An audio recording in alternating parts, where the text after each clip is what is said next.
Ted. And today we're going to talk about Your writing experience with Carly Rae Jepsen.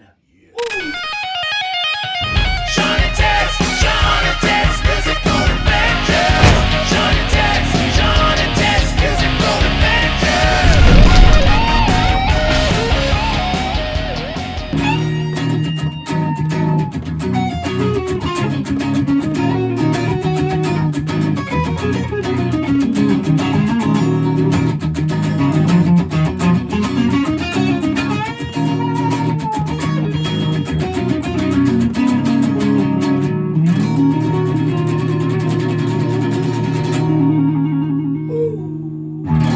Hey, this is Shawn. Ted. And this is Shawn and Ted's Musical Adventures. And today, It's Carly Rae and you. yeah, it's a different kind of episode, isn't it? Yeah. It You're was gonna tell me some. You're gonna tell me some history about writing. Well, you know, it wasn't even our idea, for the record. We have partners involved in this. You know, we have people behind the scenes working things. Yeah. Jay Somerville. Hope I Yeah. said that right. You know, he's working the angles Yeah, behind yeah. the scenes. In fact, this show was his idea. We got to give him credit. He was Sure, partly Jay, partly shout his out. idea. Shout out to Jay. But you know, we got to chatting, and he knew that I wrote with Carly Rae Jepsen. And How did you know that? Because he's been following my career for a long time. Oh, yeah. And the very first single that's a great segue. The very first single that my country band Me and Meas released back in 2011, 2012 was a song called "Love Me, Leave Me Lonely," and it was co-written by Carly Rae Jepsen. So he knew that, and he says, "You should talk about that." I was like, I don't want to talk about that. Yeah. kind of stuff. So how did that come about? I was giving her guitar lessons at the time. We have Oh. we have the same manager, John Dexter. Yeah. He was developing my a different band, a rock band of mine at the time, and she had come out and seen that band, and then he was developing her career as well. And then just why did she want to take guitar lessons? Being just for writing or Yeah, she just wanted to elevate her writing, her ability to chord play. structure and Yeah, stuff? yeah, she just wanted to elevate it. So we did that for a while. I gave her lessons for a few months, and we became friends, and it was really cool. And then I was submitting songs. So my manager was also a publisher, and I was just submitting songs. I hadn't even started a country band yet. I was just saying songs. I had this song called "Love Me, Leave Me Lonely," and he really liked the song, but he didn't think the lyrics were strong enough. And I'm not really a lyric guy, more of a melody chord guy. or was she writing the lyrics on that too, or were just you? Well, that's a good question. Like she explained. I'll explain how that happened. So the song was written, like all the melodies and stuff. You know, when you walked right up to me, and it was just the way it should be. I feel at that moment. You know, so there's the verse. So some stuff we kept, like that line we had written. But what had happened was, you know, my manager at the time wanted to elevate the songwriting because he was also my publisher. So he said, "I want to make these songs better." We didn't know what we were going to do with the song. So I went to Carly, and I heard some of her songs. She has a song called "Tug of War" that I really like. This is before she had a big hit, and that was a top 20 hit, and just a great little lyricist, you know. So I said, "Could you help me with these lyrics?" And she said, "Well, give me the song," because the song was written, produced, everything. And so what she did was, I thought she was kind of humoring me, and maybe I'd have to chase her for a while to do it. The following week, she shows up. She had a stack of all these different verses and choruses. And so what I did is I took it back because there was another writer involved. And we sat down and we just took chunks of it out. Compiled it. And that was her. That's all she did. She gave us a bunch of lyrics and we chunked it to. So and that's how that song came about. It was. Well, I mean, I know it's a segue for you to talk about Carly, but just in general, that's kind of how I write. I've got an iPad, and when I'm writing songs, I've got tons of lyrics that I think are the first, and then I've got sub lyrics. Yeah. So if they're or sub lyrics, I like that. No, it is. It's sub Sub lyrics in the classroom. Sorry, I was thinking rush there. Yeah. But that's subdivisions. Well, that's really what it is. It's taking it because you should always have alternates. Yeah. And I don't know if you've ever heard some of these other. I heard a version of just to off track for a second. I think it was "The Chain" by Fleetwood Mac, and it was the original demo. It sounded nothing like what they did. Yeah. So there you go. So. Well, I think you never finished. But my point being is, you said it was kind of more of a sort of a pop thing that you're doing with her. So Yeah. continue your story. Well, yeah. Well, it started as a pop. I didn't know what it was. It was just a great song at the time, or at least my manager thought it was a great song. And then we just kept evolving. He said, you know, and because I think he saw so much potential in the song, he says, you need to elevate those lyrics. I get to a point with lyrics where I just get exhausted. To me, I have written some cool lyrics, but I'm not a lyricist at heart. So they have to either really come to me through inspiration. Or I can't force lyrics. I can force anything else. I can't force lyrics. So I was exhausted on the lyrics. And so that's why I came up with the idea of going to Carly. I mean, nobody really knew who she was at the time either. It was just like, it was... Well, but yeah, that goes for anybody, dude. It goes for Paul McCartney and John Lennon. They're nobodies before they became somebody. Yeah. No, but that's but my point was, is at the time, she wasn't the Carly Rae Jepsen with the big hit. We were just friends, and I was giving her guitar lessons.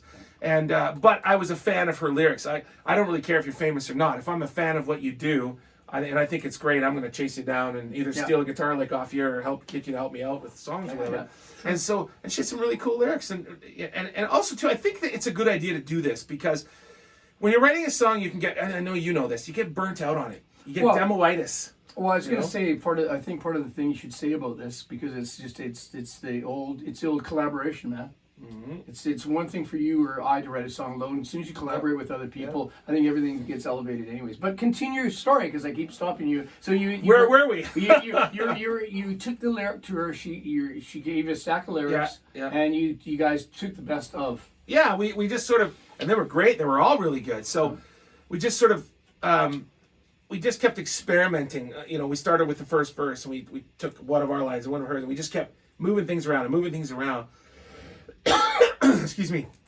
And then I didn't even trust whether it was good or not. I just kept till I thought it was good, and then I brought it to my manager at the time, who was also our publisher, and then it got to the point where, wow, this is a great song. And then of course we used it for a country band. It was a lead single and things like that. But yeah, I mean, that's pretty much is the gist of the story. I mean, she was so after it was done, then you decided to move to get to do it with you guys. Well, at that point, we thought it was such a good song. Like, it was cool to have 3 writers on, and wow, we've got something here. Yeah. And so it's the first single for Me and Meas. Yeah, and at the time, did it do anything? Did it do like? Well, it charted. Yeah. It made top. I think it went up to 72. It went top. Whatever. Top 100. Top 100, and for a new band coming out of nowhere with no story, independently, pretty much, that's pretty good. And it at the time. And so, how did it change country style? So we went from the sort of pop. How did it change? You just keep the same feel? No, we've evolved quite a bit over. But like I was trying to say, what was her name? I can't think of her. She was a huge pop country singer. Now she's a pop star. Why can't I think of her name right now? She's really tall, blonde. Taylor Swift? Taylor Swift, thank you. Jeez, I can't. Sorry, Taylor. Yeah. How can you forget Taylor Swift? But anyways, at the time she was big, and the song kind of felt like a Taylor Swift, kind of that genre. So I thought, well, let's put a band together with this became Me and Meas, and I found a girl. This is an interesting story. So I found this girl. My old rock band was finishing a tour, finishing an album cycle. We were playing a festival up north, had lots of airplay up north in the station in Prince George, and I was friends with the radio guys. I said, why don't we hold a contest? Because one of our songs was a duet. One of the rock songs needed a female, but we never had a female. So why don't we run a contest? And the best singer comes up and sings with us. So it helps elevate this. It helps promote the single. It helps promote the radio station and the show. It was great. So the girl who ended up winning the contest was really good, and she kind of reminded us of Taylor Swift. She kind of looked like her. She was tall, blonde, but had a slightly different sounding voice. And so it went from her being this contest winner, and we asked her to join the band. So she moved to Vancouver, and we did the first single with her. Jackie Brain was her name, and then I think her stage name was Jackie May, and that's how we became Me and Meas. Jackie May. Yeah, Jackie May. So, and then of course, Jackie May, shout out to you. There you go. But then it evolved over time. I mean, we released 12 singles, and we went through different periods, and now the new single, Hometown Hoedown. Check it out. You like that? Shameless plug. It's more of I would say, almost a hip hop dance influenced country. You're just going with the times, baby. I'm just going with the flow, man. But Carly was cool. She was really nice, and we hung out when I'd give her guitar lessons. I ended up hanging out with her more. So to wrap it up, so at the end, when she did elevate herself to, were you like, holy crap? Were you surprised? No, not really. No. I thought she was a great artist. I thought she was young. She had the right look and the right sound, and she had. I knew that the manager that she had at the time was building a big team around her. I mean, that big. I mean, who can ever predict that? Yeah. I mean, that was a little bit of timing, luck. Yeah, because I mean, the album was doing well in Canada or whatever, and then Justin Bieber's landing, and he's watching the video, and he tweets about it. That's how it happened. Nice. Literally tweeted about it. Song took off around the world. The rest is history, right? So, but yeah, there you go. That was my little experience writing with Carly Rae Jepsen. So on that note, shall we jam out? Yeah, let's go. I kinda like, this has nothing to do with Carly Rae Jepsen, but I love that groove. Let's finish with that groove. Let's do it. Let's do the group. We're gonna go old school now. Ah.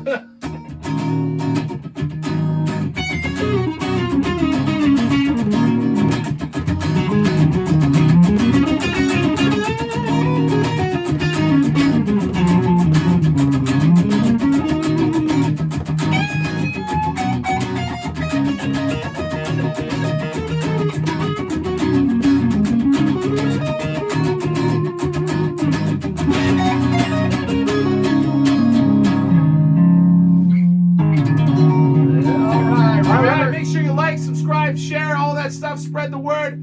We'll see you next time. Au revoir.